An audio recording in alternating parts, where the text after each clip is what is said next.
There are moments in economic history that don't look dramatic until you step back and see what's changed. Canada's decision to step away from its long-standing US auto agreements is not a loud rupture. It's quieter than that, almost procedural, and sometimes that's how you know the ground has really shifted. When I first saw the announcement, my reaction wasn't shock, but it was a kind of heavy acceptance, the sense that this moment was coming, even if no one really wanted to say it out loud. In this video, we're going to look at why this happened, how it's affecting both sides of the border, and why the story is far less about bravado and much more about the hard, complicated work of independence. If you care about how countries navigate difficult alliances or about the cost of strategic missteps, this is one of those stories that quietly rewires the rules. We'll look at what pushed Canada to break with decades of automatic alignment, how the US and Canadian auto industries are responding practically, not just politically, and what's emerging now the old rules are, for the first time in a generation, really uncertain. I'm curious, how would you feel if your country's biggest trading partner started treating you as more of a competitor than an ally? Would you advocate for holding your ground, or do you think there's more value in compromise, even if it means giving up some control? Let me know in the comments. These moments are always more nuanced than they actually look. Before we begin, your favorite part of the video, I bet, Awake, the Practice of Critical Thinking in an Age of Soft Lies, is now out. It's a book about how to improve your own critical thinking. Honestly, the reviews and the feedback that I'm getting on it are truly heartwarming, so I generally want you to check it out. I have also added a 24-minute podcast session discussing the book in detail, so for anyone curious about that, the links are below to both, along with the launch video if you want to dig deeper. There's also a subscriber discount, so hit that subscribe button and check them out. Now, for decades, the North American auto industry operated on what was almost an unspoken contract. Canadian and American factories built vehicles in tandem, parts flowed freely across the border, and the line between us and them blurred under the weight of shared workflows. It was not flawless, nothing is, but it worked so efficiently that most people hardly noticed it. That equilibrium began to shift when the US, under a revived America First agenda, started imposing tariffs that were marketed as shields against foreign threats, but in practice landed first and hardest on Canada. Suddenly, components from Ontario or Quebec were no longer simply North American parts. They were treated as foreign inputs, even liabilities. What is often underemphasized here is what happened next, not a broad escalation, but a quiet and very deliberate withdrawal from earlier assumptions. In Canada's case, the government reacted not with immediate fireworks, but by altering the terms of engagement, limiting tariff-free access to US automakers, demanding verified domestic investment, and signaling that existing cross-border frameworks would no longer be taken for granted. This isn't a moment of rash emotion. For Canada, it appears almost procedural. It is a country essentially saying, trust can be broken, and if it is, it must be rebuilt on different foundations. To think clearly about this, you have to hold two truths simultaneously. Yes, this is about protecting jobs and the social fabric, but also it's about recognizing the rules of the game have changed. Resignation and resolve, they coexist. When trade falters, the consequences are not abstract. They ripple into lives, towns, and families. For example, companies such as Stellantis and General Motors moved quickly in response to shifting policy. Stellantis opted to shift output from Ontario to Illinois, and GM ended electric van production in Ontario. These decisions triggered job losses and political backlash in regions long dependent on auto manufacturing.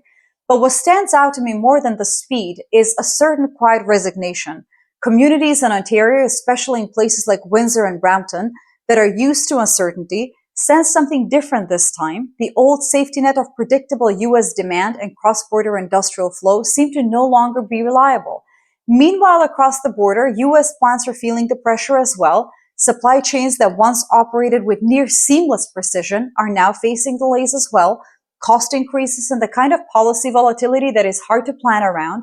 Industry analysts know that recent tariffs are scrambling global auto supply chains and will raise both manufacturing costs and consumer prices. The US Chamber of Commerce warns tariffs may actually slow factory activity in the Midwest, where so many links to Canadian input and materials exist. There is a stark irony at play here, my friends, that policies meant to protect American jobs end up adding costs for American consumers. We have a video about this as well. Check it out if you're curious. While Canadian workers are the first to feel the shock of disrupted investment and shifting production. This is not a matter of simple blame. It is a matter of structural fragility. It's the kind of issue that punishes emotional thinking, but also punishes apathy. If you're not paying attention, you'll miss just how quickly dependency becomes vulnerability. What strikes me most about Canada's response is not how loudly it pushed back, but how clearly it shifted direction. Instead of immediate retaliation, Ottawa has quietly begun to reconstruct its industrial base. New investments in domestic manufacturing, energy, and critical minerals are not about turning inward. They're about ensuring the country is less exposed, less reactive, and more intentional. For instance, Canada recently unlocked 26 new investments and partnerships in critical mineral supply chains with 9 allied countries designed to reinforce resilience and reliability. This is not isolationism. It is a rebalancing, a deliberate widening of Canada's network of partners, and a reconsideration of what cooperation actually means. Canada is deepening ties with Europe and Asia, not simply because it can, although it can, but because now it must.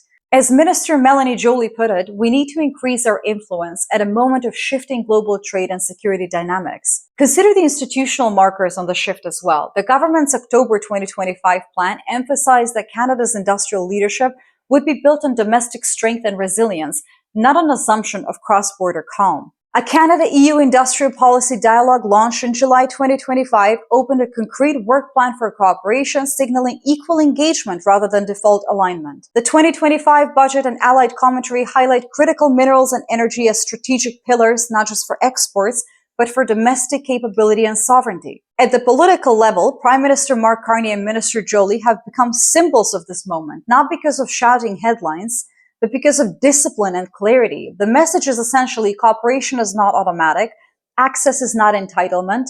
If Canada is going to partner, it needs stability, mutual benefit, predictability, and respect. We again must hold two ideas at once, my friends, that Canada is defending jobs and securing its industries, and that it is repositioning itself in a global economy that no longer lets it rely on being the junior partner. The silence of grandstanding is itself part of the strategy.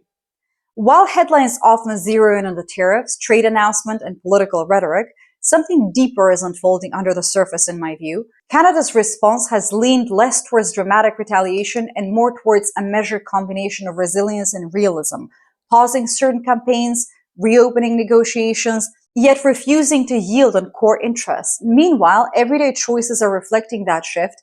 Canadians are traveling less to the US, buying more domestically, and gradually recalibrating what it means to be an economic partner rather than a dependent. We actually have a whole video on the Canadian boycott. Please check it out if you're curious. For Washington, however, this adaptation is uncomfortable. Leverage that once worked automatically now runs up against calm, firm boundaries. For instance, car travel by Canadians into the United States dropped about 35% in September 2025 compared with a year earlier. Similarly, several Canadian provinces pulled U.S. spirits from shelves. One industry group reported that U.S. spirit sales in Ontario plunged by roughly 80% after the removal. That kind of shift doesn't announce itself with fireworks. It announces itself with a new kind of clarity that Canada isn't isolating itself, but it's reclaiming the ability to say no, to wait for respect, and to look elsewhere when respect is not on offer. In a global economy where reliability is becoming the new currency, that matters far more than slogans or threats. The real impact here is not chaos. It is slow, deliberate movement away from old dependencies. Yes, we need to defend Canadian industry and agency, and yes, we need to recognize that the game has changed. Long-standing assumptions no longer hold. Resignation and resolve, as we said before, side by side. What is most revealing about this moment to me is not the noise, but the silence of it. For years, the relationship between Canada and the US has been framed by history, habit, and the illusion of permanence. But now, with the quiet withdrawal from Ottawa cooperation, that illusion is just gone. If you answer the earlier question with hold your ground, you're not alone, but the truth is real leadership often looks less like a fight and more like a refusal to be cornered. There's strength in restraint, and sometimes the most radical thing a country can do is to calmly insist on its own terms. In my view, the lesson here is not about victory or defeat or anything of that nature. It's about recognizing when a relationship has changed and finding the discipline to adapt, even when it's easier to lash out or give in. A good critical thinking doesn't just ask what happened, but who benefits from you reacting a certain way. Here, the real benefit is in choosing clarity over comfort and agency over assumption. Before you go, if you've ever found yourself wondering how to make sense of these turning points, or if you want sharper tools for thinking clearly when big power shifts are happening, I wrote a book called Awake, the Practice of Critical Thinking in an Age of Soft Lies. It's about finding your footing and your optimism, even as headlines and alliances change by the hour. You'll find the book in the launch video link below, and there's a subscriber discount if you'd like to explore it further. Canada's new path isn't loud or angry. It is measured, careful, and quietly determined. The real question as the dust settles is whether the United States is prepared to meet its neighbor as an equal partner, or whether it's content to watch old alliances quietly unravel. As always, thank you for being here and for thinking through these questions with me. If you like the conversation, consider subscribing for more, and don't forget to check out these other videos that I've linked here as a natural next step for a deeper dive.